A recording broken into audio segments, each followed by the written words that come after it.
All right, so as some of you may know, one of the things that we're launching and we're doing more of now than ever before is family trust support work. So what that means is that we get involved with, usually it's our clients' companies and our families, the family trust that they are establishing or starting, or they are coming into some kind of leadership, whether that is being a trustee, somehow being on the board of advisors, or being the protector for the organization.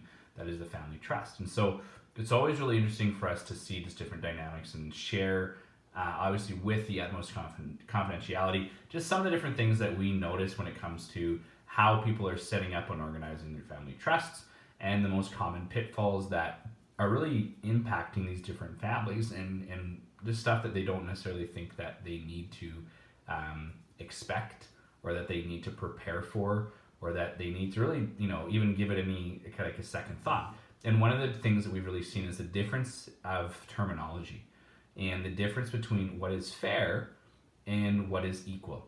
And what I've learned more as we begin to dive into these things and have conversations with siblings that are not involved in business, some siblings that are involved in business, or their significant others are involved, they're not involved, their kids are, whatever it is that fairness and equality are not the same.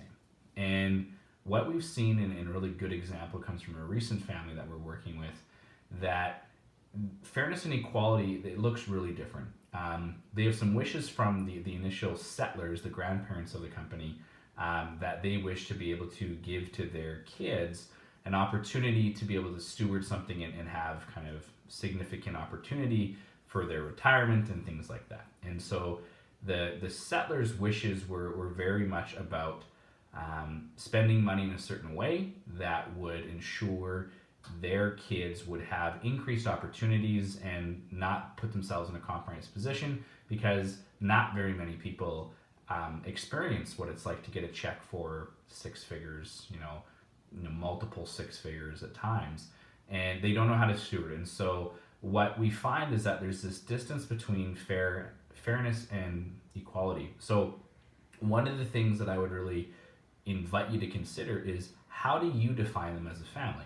And that comes down all the way into what are examples, and how do you demonstrate fairness, and how do you measure fairness. And these are some things that we go through with our core values as well, when we work about, or when we work with families on their kind of their family charter, their goals, mission, vision, as well as the individual companies that are owned within the family trust, or maybe there's shares that are owned inside the family trust. Just lots of different things in regards to how do you think about this, far enough down the line, so that you don't have, siblings that are feeling that they're unseen, unheard, and they're not being treated equally or fairly. And so a great example of that was how there's a family we're working with where their one son is very successful, and he doesn't really need any kind of benefit from the family trust. He appreciates that it's there. He does earnestly accept his kids' kind of college funds and future funds like that are that have contributions from his parents who have passed on. And he also realizes that his sister actually needs more. She's in a position that she needs more for her family, to care for them. She doesn't have the same opportunities in life. And so one of those things that he actually chooses to defer his amount of money to his sister, not to get a future benefit or anything like that, but just because that is what he individually chooses to see as fair.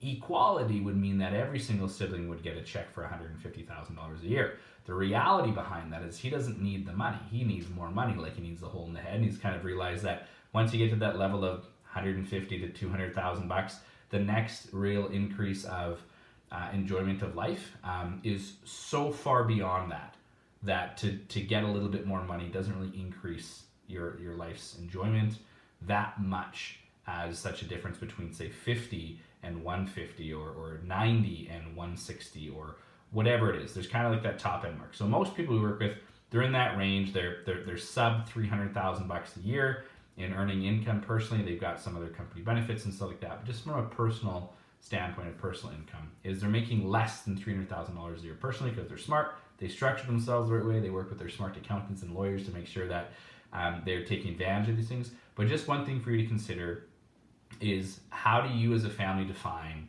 fairness and equality?